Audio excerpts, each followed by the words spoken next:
దేశం ఎంత అభివృద్ధి చెందుతున్నా ఇప్పటికీ అనేక గ్రామాలు చీకట్లోనే మగ్గుతున్నాయి. 5 నిమిషాలు పవర్ కట్ చేస్తే అల్లాడిపోయే ప్రస్తుత రోజుల్లో ఇప్పటికీ కరెంట్ అంటే ఏంటో తెలియని గ్రామాలు ఉన్నాయంటే అతిశయోక్తి కాదు. అంతేనా? బోర్ వాటర్ కూడా లేదక్కడ. ఇప్పటికే ఊట బావుల ద్వారా వచ్చే నీళ్ళని ఆ గ్రామ ప్రజలంతా వాడుతున్నారు. ఆ నీళ్లే వారికి ఆధారం. డాక్టర్ పేరు వినపడాలన్నా, అంతెందుకు ఆర్ఎంపీని కలవాలన్నా కూడా 5 కిలోమీటర్లు నడవాల్సిందే. ఇంతకీ ఆ గ్రామం ఎక్కడుంది? అక్కడి ప్రజల జీవన స్థితిగతులు వింటేనే పూర్తి వివరాలు వాళ్ళ గురించి మా ప్రతినిధి శివశంకర్ అందిస్తారు. దేశం వెలిగిపోతుంది. ఎక్కడ చూసినా అద్దాల్లాంటి రోడ్లు వేస్తున్నాం. సాంకేతికతను మరింత వెలుగులోకి తెస్తున్నాం. ప్రతి ఒక్కరికి సాంకేతికత అందిస్తున్నాం, విద్యను అందిస్తున్నాం, కరెంట్ అందిస్తున్నాం, నీరు అందిస్తున్నాం. ఇలా ప్రతిరోజు రాజకీయ నాయకులు చెప్పే మాటలు ఇవే. కానీ ఇప్పటికీ కూడా కరెంటు లేక, రోడ్డు లేక, తాగడానికి కనీసం నీటి సదుపాయం లేని ఊర్లు, గ్రామాలు ఎన్నో ఉన్నాయి. అవన్నీ తెలుసుకోవాల్సిన ఆవశ్యకత, అవసరం ప్రతి ఒక్క రాజకీయ నాయకుడి మీద ఉంది.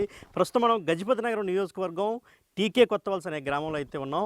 ఎంతోమంది రాజకీయ నాయకులు, అటు మాజీ మంత్రి బొత్స సత్యనారాయణ తమ్ముడు సుమారు 10 ఏళ్ల పాటు ప్రాతినిధ్యం వహించిన గజపతి నగరం నియోజకవర్గం గ్రామం ఇది. అదేవిధంగా ప్రస్తుతం మంత్రి కొండపల్లి శ్రీనివాస్ ప్రాతినిధ్యం వహిస్తున్నటువంటి నియోజకవర్గం చూడొచ్చు.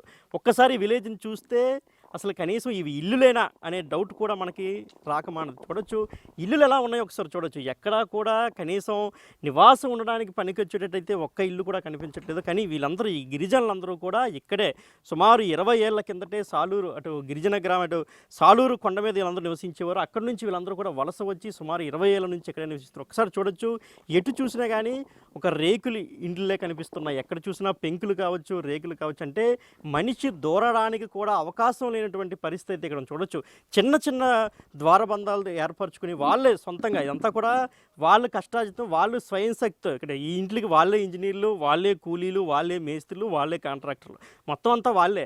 ఎక్కడా కూడా ఎవరి యొక్క సపోర్ట్ కూడా వీళ్ళకి లేదు. కొన్ని ఇల్లు చూస్తే మరింత ఆశ్చర్యం కలకమానదని చెప్పుకోవచ్చు. ఒక పాములు కానీ, పురుగులు కానీ ఏమైనా వస్తే ఎలా పరిస్థితి. ఇక్కడ చూడొచ్చు, ఒక ఇల్లు ఉంది, ఇంటి మనం చూడొచ్చు. అంటే ఇక్కడ ప్రతి ఇల్లు కూడా ఒక దగ్గర మట్టి గోడలు కనిపిస్తున్నా కానీ ఈ కర్రలు ఏవైతే ఉన్నాయో ఈ కర్రల సపోర్ట్తో ఈ యొక్క గోడలు అయితే నిర్మిస్తారు. ఈ కర్రలు నిలబెట్టి వాటికి మట్టి అంటించి అంటే పూర్వం చూసేవాళ్ళం మన ఊర్లలో ఎన్ని కూడా చూసి, ఇప్పటికీ కూడా ఉన్నాయంటే ఆశ్చర్యం కలగమన్నది ఇక్కడ మనం చూడొచ్చు. ఇది డోర్ అనమాట.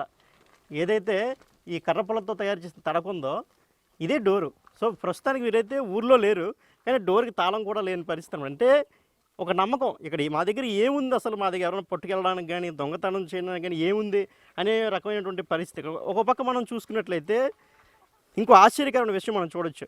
ఇప్పటికీ అనేక గ్రామాలకి నీటి సదుపాయం లేదా అని ఆశ్చర్యపడే వాళ్ళు కూడా ఉన్నారు. వాళ్ళందరూ కూడా ఇదే ఎగ్జాంపుల్ ఇక్కడ మనం చూడొచ్చు.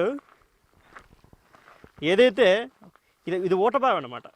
సో ఈ ఊటబావిలో నుంచి వచ్చిన వాటర్నే వీళ్ళందరూ కూడా ఇప్పటికీ తాగుతున్నటువంటి పరిస్థితి చూడొచ్చు. ఇందులో నుంచి వాటర్ తీసుకొని దీంతో వడగట్టుకుంటారు అనమాట. దీంతో వడగట్టుకుని వీళ్ళందరూ కూడా ఇంటికి తీసుకెళ్ళి తాగుతారు. చూడండి, ఇందులో నుంచి నీరు వస్తుంది, ఇలా బయటికి వెళ్తుంది అనమాట ఇదంతా కూడా. సో ఇక వేస్ట్ వాటర్ అంతా అలా వెళ్ళిపోతుంటుంది కాలువల ద్వారా. సో ఇప్పటికీ కూడా సుమారు 20-25 ఏళ్ళ నుంచి ఇక్కడే ఉంటున్నారు, ఇదే వాటర్ తాగుతూ బతుకుతున్నారు. అనేక మంది ఇప్పటికీ మనం చూసుకుంటున్నాం. మినరల్ వాటర్స్ అని, వాటర్ బాటిల్స్ అని, రకరకాల ఇప్పుడు వాటర్ ప్యూరిఫైయర్స్ అని పెట్టుకుని ఇళ్లలో వాటర్ తాగుతున్నటువంటి పరిస్థితి. సుమారు స్వాతంత్రం వచ్చి 75 ఏళ్ళు పూర్తయినటువంటి పరిస్థితి. కానీ ఇప్పటికీ కూడా వీళ్ళందరూ ఎలా బ్రతుకుతున్నారో ఒకసారి మనం చూడొచ్చు. ఇలాంటి చిన్న చిన్న మొక్కలు వేసుకొని, ఇక్కడే చిన్న చిన్న కూరగాయలు లాంటి పండించుకొని, తీగజాతి మొక్కలు కావచ్చు, ఇలాంటి చిన్న చిన్న పండించుకొని వీళ్ళందరూ కూడా ఇక్కడ మనం చూడొచ్చు. కొండకెళ్ళి కట్టెలు తెచ్చుకొని ఎవరికైనా కావాలంటే ఊర్లో ఏంటి ఇక్కడ నుంచి సుమారు 5 కిలోమీటర్లు నడిచి వెళ్ళాలి. అక్కడికి ఏమైనా ఇటువంటి కర్రలు అమ్మాలన్నా, అంటే వీళ్ళు ఏమైనా కొని తెచ్చుకోవాలన్నా అందరూ కూడా సుమారు 5 కిలోమీటర్ల మేర నడిచి వెళ్ళి అక్కడే, అంటే ఎందుకంటే ఇక్కడ నుంచి రవాణా ఫెసిలిటీ కూడా లేదు వీళ్ళకి. ఎటువంటి బళ్ళు కానీ, అంటే సైకిల్స్ కానీ ఏం లేవు. అంతా కూడా నడిచే వెళ్ళాలన్నమాట. చూడొచ్చు ఒకసారి ఇల్లులు. అంటే కొన్ని లాక్ చేసిన వీళ్ళందరూ కూడా అటు కొండ మీదకి వెళ్ళి కర్రలు తెచ్చుకోవడానికి, అంటే కూలి పనికి వెళ్ళి వస్తున్నటువంటి పరిస్థితి అయితే ఉంది. ఇప్పటికీ మనం చూసుకోవచ్చు ఎటువంటి ఇల్లులు మనకు ఉన్నాయో. ఒకసారి ఇల్లు రూపురేఖలు చూద్దాం. పైన కూడా కర్రల సపోర్ట్తో కట్టుకున్నటువంటి ఇల్లు, మట్టి గోడలు అన్నీ కూడా కర్రల సపోర్ట్తో ఇల్లు కట్టుకున్నారు. పైన పెంకులు వేసుకున్నారు. ఇప్పటికీ కూడా కట్టెలు పోయాయి. ఇప్పటికీ కట్టెల పొయ్యినే వీళ్ళు వాడుతున్న పరిస్థితి. ప్రభుత్వం ఏమో అనేక రకాల దీపం పథకం ఉంటుంది, ఉజ్వల పథకం ఉంటుంది, అనేక పథకాలు చెప్తారు. ప్రతి ఒక్కరికి గ్యాస్ అందిస్తున్నాం, ప్రతి మహిళకి గ్యాస్ స్టవ్లు ఇస్తున్నాం, గ్యాస్ సిలిండర్లు ఇస్తున్నాం చెప్తున్నారు. కానీ ఇప్పటికీ ఇటువంటి గిరిజన గ్రామాల్లో ఇదే పరిస్థితి ఉంది. సో ఒక్కసారి ప్రభుత్వాలు ఆలోచించాల్సిన అవసరం ఉంది. ఇప్పటికీ మరోవైపు చూసుకుంటే ఏ ఇంటికి మనం చూస్తే ఎక్కడ వైర్ కనిపించలేదు, ఒక బల్బు కనిపించలేదు, ఎక్కడా కూడా మనకి ఊర్లో కూడా ఎక్కడ లేని పరిస్థితి. ఎందుకంటే ఇప్పటికీ ఈ ఊరికి అంటే వీళ్ళు అక్కడి నుంచి వచ్చి 20 ఏళ్ళు అవుతున్నప్పటికి కూడా వీళ్ళందరూ కూడా కరెంటు సరఫరా లేనటువంటి పరిస్థితి. సాంకేతికత అంటే ఏంటో తెలియని ఒక పరిస్థితిలో వీళ్ళందరూ ఉన్నారనే మనం చెప్పుకోవచ్చు. సో ఇది పరిస్థితి అనమాట. వీళ్ళంతా కూడా మనం చూసుకోవచ్చు. ఇల్లులన్నీ కూడా మట్టి గోడల ఇల్లు, మనిషి దూరడానికి కూడా వీళ్ళైనటువంటి పరిస్థితులు అన్నీ కూడా ఈ ఊర్లోనే కనిపిస్తున్నాయి. అంటే ఇలాంటి గ్రామాలు ఇంకా చాలా ఉన్నాయి భారతదేశంలో. ఎందుకంటే ఒక విజయనగరం లాంటి జిల్లాలో కూడా ఇంకా ఇటు ఎంత వెనకబడిన జిల్లా అయినప్పటికీ కూడా అనేక గ్రామాలకి కరెంట్ ఫెసిలిటీస్ అన్నీ ఉన్నాయి. కానీ ఇప్పటికీ కూడా వీళ్ళందరికీ కూడా ఎటువంటి కరెంట్ ఫెసిలిటీస్ కానీ ఏమి లేని పరిస్థితి. ఒకసారి వాళ్ళతో మాట్లాడే ప్రయత్నం చేద్దాం గ్రామస్తులతో. చెప్పండి, ఎన్ని సంవత్సరాలు ఈ ఊరికి వచ్చి మీరు? 20 సంవత్సరాలుగా ఉన్నాం సార్.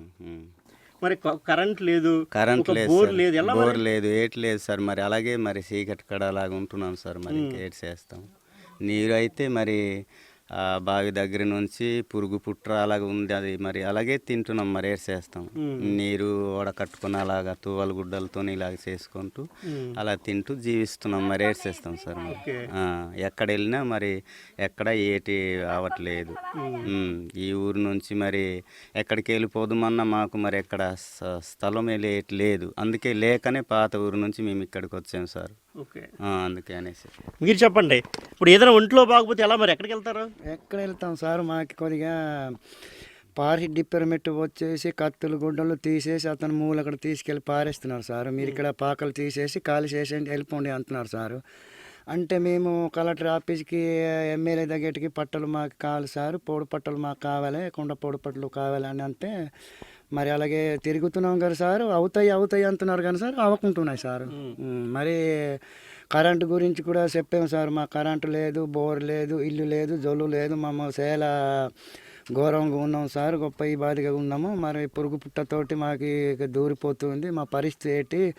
గవర్నమెంట్ అంత దేశాలలో గవర్నమెంట్ తలలు ఇచ్చేసి మాకు ఇల్లులు ఇచ్చేసి మాము గవర్నమెంట్కి అన్ని ఓటు వేసి అన్నీ చేస్తే మాకు గవర్నమెంట్ ఎందుకు చూడకుంటున్నది అనేసి కూడా మేము కాగితాలు పెడుతున్నాం కానీ సార్ ఏంటి ఎవడు పట్టింపు చేయలేదు సార్.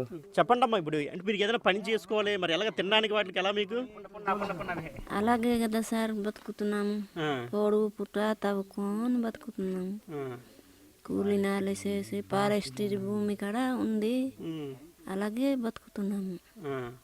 కూలి నాలి చేసి జీత పడుతున్నాము.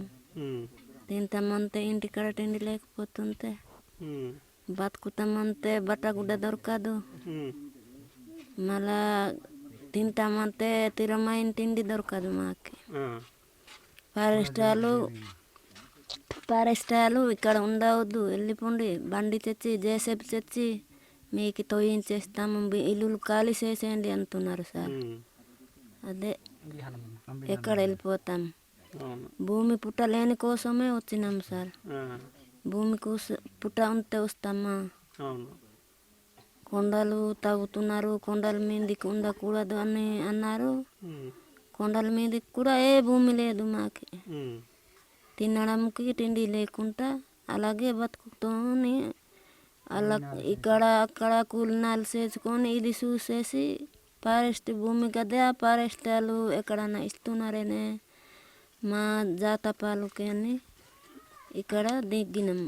ఎలక్షన్లు వచ్చినప్పుడు రాజకీయ నాయకులు వస్తున్నారు, ఓట్లు వేయండి, మీ సమస్యలను మేము పరిష్కరిస్తామని చెప్తున్నారు తప్ప ఇప్పటివరకు సుమారు 20-25 ఏళ్ళు అవుతున్నా కానీ ఇప్పటివరకు ఏ సమస్య కూడా పరిష్కరించట్లేదు. దయచేసి ఇప్పటికైనా కనీసం కరెంటు వాటర్ అని ఇప్పించడం అయితే వారందరూ కోరుతున్నటువంటి పరిస్థితి ఉంది. కెమెరామెన్ హరీష్తో శివశంకర్, బిగ్ టీవీ, విజయనగరం.